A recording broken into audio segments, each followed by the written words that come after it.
Okay, so if you wanted to just start off just giving me your name, when and where you were born, and where you're living now. Okay. And yeah. Okay, my name is Angela Bishop. I'm originally from a Mètis community of Green Lake, Saskatchewan, and that community is in close proximity to Meadow Lake, Saskatchewan, so that's where I was born. It was in Meadow Lake, Saskatchewan. I'm now located primarily in Christopher Lake, which is just north of Prince Albert. And was that it, or did I have to say the date, or you had all that information?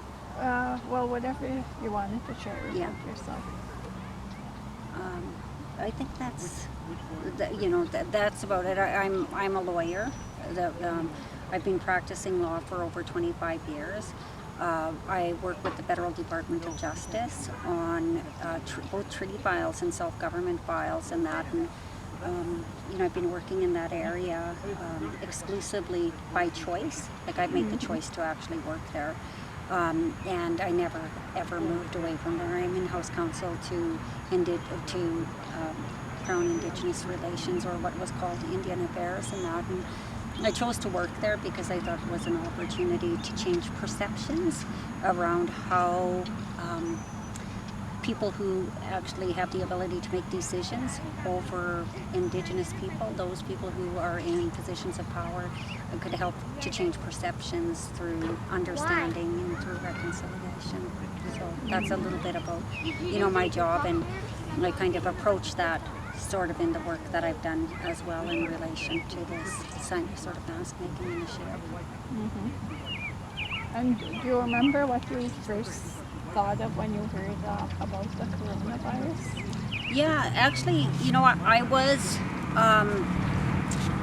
I heard about it initially, in China. You're following that this is happening and that, and I don't think that I was really concerned at the outset, right? I mean, because it just seemed so far away, and that, like, I just, I never thought that it would, like, impact our communities. I never thought that it would have, be elevated to a global pandemic and that. And so initially when I heard about it, my reaction was probably like everyone else's, or a majority of people, that we weren't going to be impacted in that. And I think that starting at that point, when you don't feel you're going to be impacted, you're not going to end up preparing, right? But when the pandemic started to get a little closer to Canada and to our country, and when it was elevated to a global pandemic, I did start to become concerned. At that point in time, I think it was fairly quickly, maybe sometime it might have been in February or March, where the government, my employee had essentially said, okay, well, everybody needs to kind of work from home and that. And I think that when decisions are made at that level, you kind of go, okay, well, there's a lot more that's not known than is known about this pandemic, because why would you be, getting people to end up working at home? So when I was at home, I was naturally concerned about family members, being an Indigenous person. My father has cancer, and I knew that, even though there were recommendations that we social distance, that we stay home as like citizens, and that my parents didn't have the luxury of being able to stay home, that my mom didn't have the luxury, that my stepdad didn't have the luxury, that my brother, who drives medical taxi in northern Saskatchewan, didn't have the luxury of being able to stay home. And every single one of those individuals, including my uncle who's on dialysis, and all of people within close proximity to me, didn't have the luxury of being able to stay home. And you can only social distance, like you can step back, but if somebody doesn't step back along with you, then you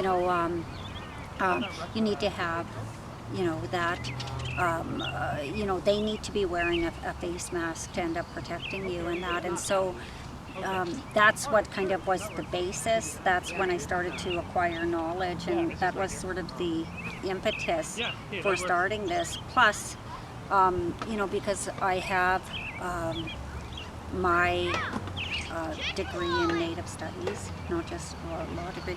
I also knew about the history of disease within our communities and stories that had been told by elders about, Indigenous communities and tribes almost being wiped out and totally decimated by disease. And we see polio, how it impacted like even loved ones, right? One of the seamstresses who's on our team, she was impacted by polio. She just about passed away as a young child.